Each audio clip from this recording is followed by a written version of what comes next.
Hello tout le monde, alors aujourd'hui je vais parler du labyrinthe ou Maze Runner. Donc je vais parler du labyrinthe ou Maze Runner, toujours inspiré, adapté de la série de romans qui s'appelle Le Labyrinthe. Toujours adapté de la série de romans qui s'appelle Le Labyrinthe, Maze Runner, donc Maze Runner 3. Donc le dernier chapitre, c'est la dernière fois que je vous en parle, c'est la dernière fois que je parle du labyrinthe parce qu'il n'y a pas de quatrième chapitre. Il n'y a qu'un troisième chapitre et c'est la dernière fois que je vous en parle, donc j'avoue que j'étais moins inspiré par rapport au fait de faire une vidéo sur le labyrinthe 3, donc Maze Runner. Donc les terres brûlées, j'avoue que son côté post-apocalypse m'a moyennement inspiré. Et je trouve que le film est toujours tout aussi bien. Le film est toujours tout aussi bien, et toujours tout aussi génial. On retrouve les mêmes persos, on retrouve la même moyenne d'effroi, on retrouve la même moyenne d'effroi, on retrouve la même moyenne d'SF, on retrouve la même moyenne de thriller horrifique. Mais pour autant basé sur un thriller post-apocalypse, les terres brûlées sont pas ce que je pensais voir. Les terres brûlées sont pas ce que je pensais voir et j'avoue que ça n'augmente pas comme j'aurais voulu que ça augmente. Le labyrinthe, en fait, c'est un film que j'ai regardé comme ça pour voir ce que ça donnait et surtout parce qu'il y avait Dylan O'Brien et que j'aime bien cet acteur et que j'ai découvert dans Teen Wolf et qu'après avoir vu Teen Wolf, je me suis demandé qu'est-ce que donnerait euh, qu'est-ce que donnerait le labyrinthe. Donc je me suis demandé qu'est-ce que donnerait le labyrinthe après avoir vu Teen Wolf et j'ai regardé le labyrinthe et j'avoue que l'augmentation de l'effroi, l'augmentation du virus, l'augmentation du labyrinthe, sa manière à devenir perpétuellement de plus en plus grand, n'augmente pas comme je le voulais. Parce que dans le 1, il augmente comme je le voulais, hein, il reste un peu dans la largeur, dans ce qu'on pourrait appeler un vrai labyrinthe qui a vraiment une perpétuelle constante, qui est en constante évolution. Donc il y a vraiment ce côté de perpétuelle constante évolution dans le 1. Dans le 2, ça tombe un peu plus sur le SF et c'est ça qui est assez moyennement évolué par rapport au tout premier qui était de l'SF, qui était de l'action et un thriller. Donc dans le 2, on tombe dans l'SF. Et dans le 3, on tombe dans le post-apocalypse. Donc on tombe dans le post-apocalypse et je trouve ça c'est pas mon genre préféré. C'est pas mon genre préféré parce qu'en fait le post-apocalypse n'a jamais été mon genre préféré. J'ai regardé un seul Divergent, j'ai pas aimé. Donc j'ai pas aimé les Divergents, donc ne vous attendez pas à avoir des vidéos sur Divergent. Pour ceux qui aiment bien Divergent, je suis désolé, mais ne vous attendez pas à avoir des vidéos de moi sur Divergent. Donc pour le labyrinthe, pour Maze Runner, les terres brûlées, on retrouve les mêmes personnages, hein, tout aussi cool, tout aussi sympa. Mais j'avoue qu'il y a un truc que j'ai pas compris aussi par rapport au labyrinthe.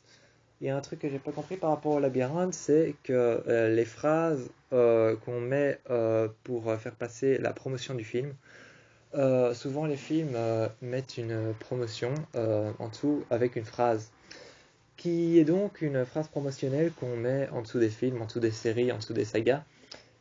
Dans les labyrinthes, la toute première phrase, c'est courir ou mourir. La deuxième, c'est l'expérience touche à sa fin. Et la troisième, c'est ce n'était que le début. Ça, j'ai pas compris. C'est peut-être ça qui m'a perturbé, c'est que souvent je fais très attention aux phrases promotionnelles dans les films pour pouvoir un peu me repérer par rapport au film bien avant de le regarder, pour pouvoir voir ce qu'il va proposer. Mais j'ai pas compris le fait de dire qu'au début il faut courir ou mourir, ça j'avais compris. Que dans le deuxième, l'expérience touche bientôt à sa fin, mais que dans le troisième, c'est que le début. Ça, c'est un truc que j'ai pas compris. Mais sinon, par rapport à ça, j'aime bien le fait que généralement, on s'attend à ce que.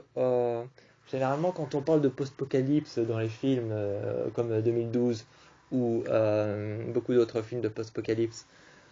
Généralement, dans ces films de post-apocalypse, on parle souvent de l'apocalypse comme étant les tornades, comme étant les tremblements de terre, comme étant tous ces faits surnaturels qui vont s'abattre en une fois sur la Terre.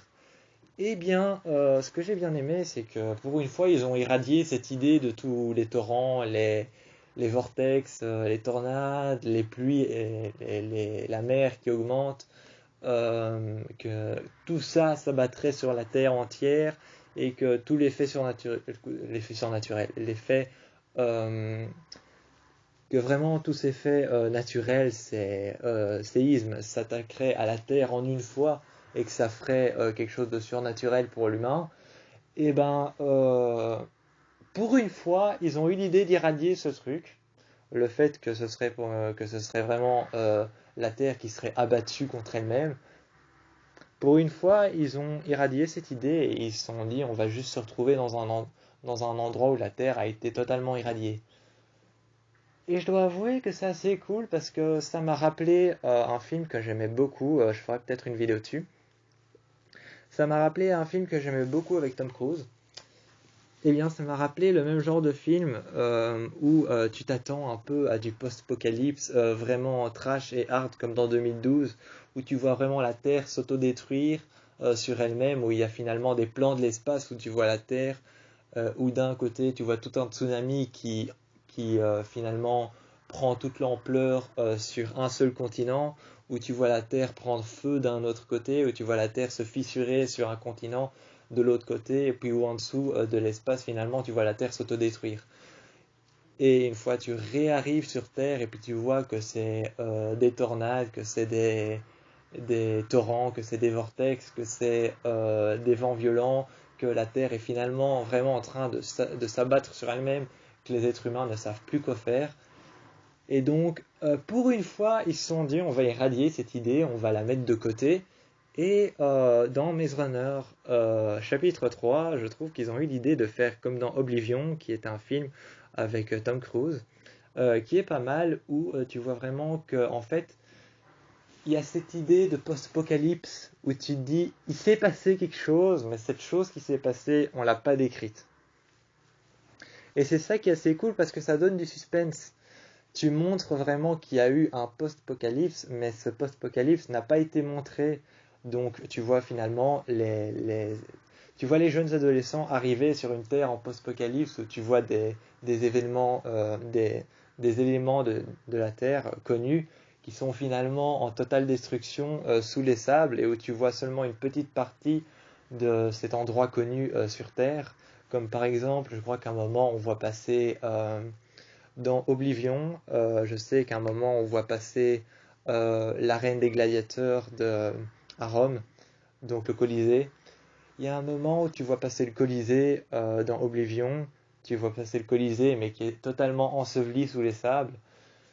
Il y a aussi un moment dans Maze Runner où tu vois passer une tour qui je crois c'est la tour Chrysler à New York. Et donc là, c'est ça qui est vraiment distrayant dans le post-apocalypse où rien n'est décrit par rapport au fait que tu sais qu'il y a quelque chose qui s'est passé et que tu montres vraiment qu'il y a eu des torrents, qu'il y a eu des tornades, qu'il y a eu des vents violents, qu'il y a eu des crevasses et des fissures qui se sont faites dans le sol. Eh bien, quand ça n'a pas été décrit, il y a cette rupture entre le vrai post-apocalypse où tout est décrit et entre le post-apocalypse où rien n'est décrit, qui est beaucoup plus sympathique en fait, parce qu'en fait, tu te retrouves dans un endroit totalement détruit et repris par la nature, où la nature a repris son ampleur, et finalement, tu te retrouves à côté de la tour Eiffel, où tu ne vois que dépasser une partie de la tour Eiffel, qui est totalement ensevelie dans le sable, et quelques kilomètres plus loin, tu vois apparaître l'Empire State Building. C'est ça qui est sympa dans le post-apocalypse où rien n'a été décrit, où rien n'a été montré, c'est que tu sais pas réellement en fait sur quelle partie de la Terre tu te trouves. Et comme tu sais pas sur quelle partie de la Terre tu te trouves, tu sais pas si tu es en post-apocalypse, tu sais pas si tu es en post-apocalypse en Amérique, tu sais pas si tu es en post-apocalypse en France, tu sais pas si tu es en post-apocalypse en Italie, et alors tu te retrouves à des endroits où à 1 kilomètre il y a le Colisée qui est totalement enseveli dans le sable, où tu vois qu'il y a l'Empire State Building qui est totalement détruit, et où tu vois qu'il y a la tour Chrysler plus loin qui est près de la tour Eiffel. Et alors c'est ça qui est sympa dans le post-apocalypse où rien n'a été décrit, c'est que tu sais pas où t'es en fait.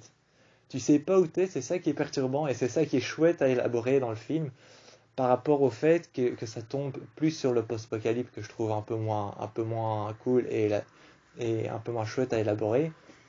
Pour autant, le 3 reste quand même l'un des meilleurs pour moi. Le meilleur reste le 1, mais si je devais les classer dans l'ordre, pour moi, dans l'ordre des meilleurs, si je devrais les classer, ce serait le 1, le 3, puis le 2.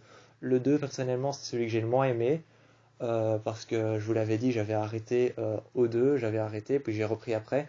Mais c'est un que j'avais moins aimé parce qu'il tombait un peu plus sur la science-fiction. Sur celui qui tombe un peu plus, donc le 3, celui dont je suis en train de vous parler, qui tombe réellement plus sur le post-apocalypse, il est génial parce qu'en fait tu sais pas où tu te trouves, parce que tu as t'as tous les monuments du monde qui sont rassemblés dans un seul désert, où tu vois que tout a été rassemblé, et que tu vois qu'il y a le Colisée qui est juste là-bas, qui se trouve à côté de l'Empire State Building, et l'Empire State Building qui se trouve à côté de la Tour Eiffel.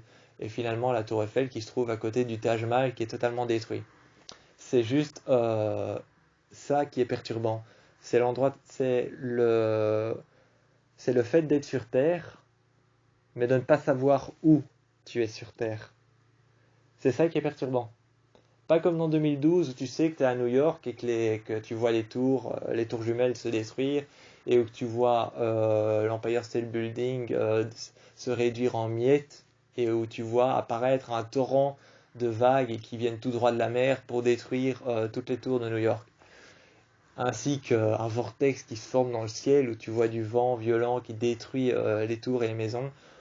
C'est pas comme dans 2012 où tu sais que tu es à New York et que tout est en train de se détruire autour de toi. Là, dans Maze Runner, tu sais que tu ne sais pas où tu es, mais tu sais que tu es sur Terre.